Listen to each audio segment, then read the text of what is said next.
Polaris Sportman 570. Vuosimalli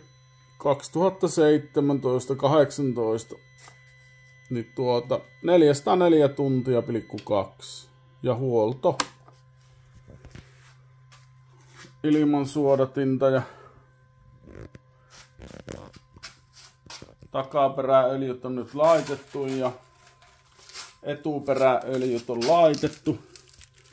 Tonne on tullut tehtyä tommonen pieni kolo. Ja siitä pääsee vaihtamaan tuon etuperäöljyn tuosta kolosta. Ei tarvii vinssiä irrottaa. Ja tuo nyt ei haittaa ketään tuossa. Ja ei oo ruostunut kun on maalattu. Siihen joutuu pikkusen isomman reijän tekemään, mutta ihan jeppis.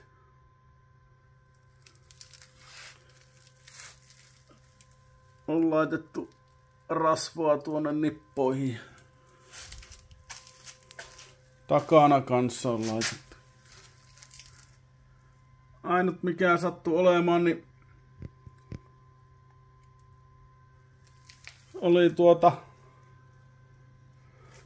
etu- ja takaperään nämä tulupat jumittu. Liian tiukkaa varmaan mennyt tai jotain. Vähän sitten, kun huonoon kuntoon meni, niin ajattelin, että nyt on parempi ensi kertaa varten uusia tulppia hommat. Ja niin kuin arvata saattaa, niin tämmönen tuluppa maksaa aika paljon, kun lähtee marmoritiskiltä hakemaan. Mutta niitähän löytyi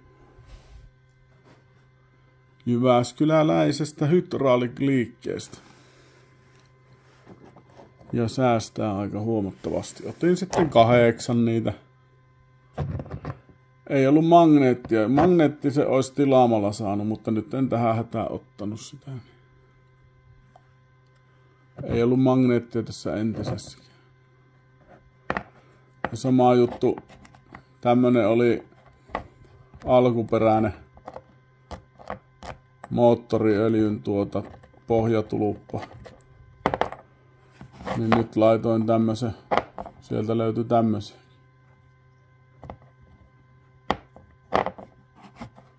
Siellä on tolleen integroitu tuo tiivistä. Mutta joo.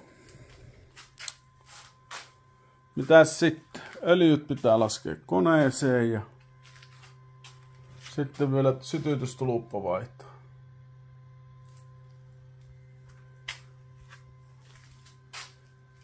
Ilmanputsari vielä kohtuu kunnossa ton pesiin ton karkeen. Ja tarvikeöljyt tällä kertaa. Mönki ja varikko. Variaattorikin näytti hyvältä.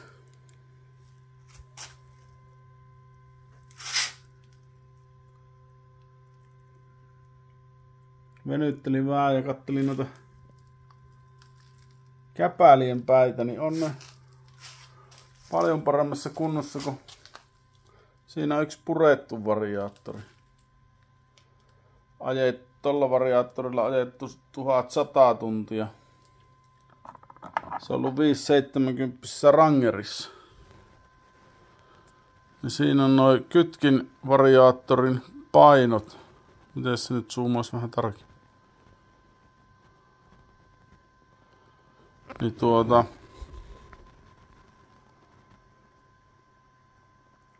tommoset urat oli kulunut niin.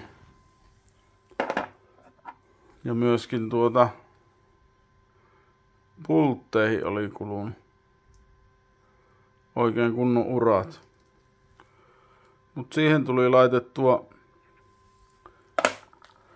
pojan Rangeriin niin tarvikekytki.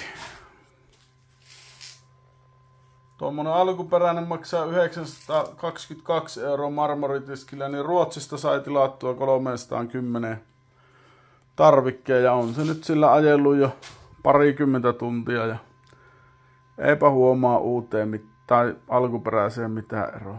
Paitsi että nyt toimii totta kai paremmin. No, kohtaan 400 tunnin huoltopaketissa. Ei muuta kuin ajoa sitten vaan. Lähinnä se on kunhan lumeet tulee, niin kotipihan aurasta. Pesu jäi tällä kertaa vähän huonolle, mutta eiköhän se ensi kerralla sekin. Näillä mennä.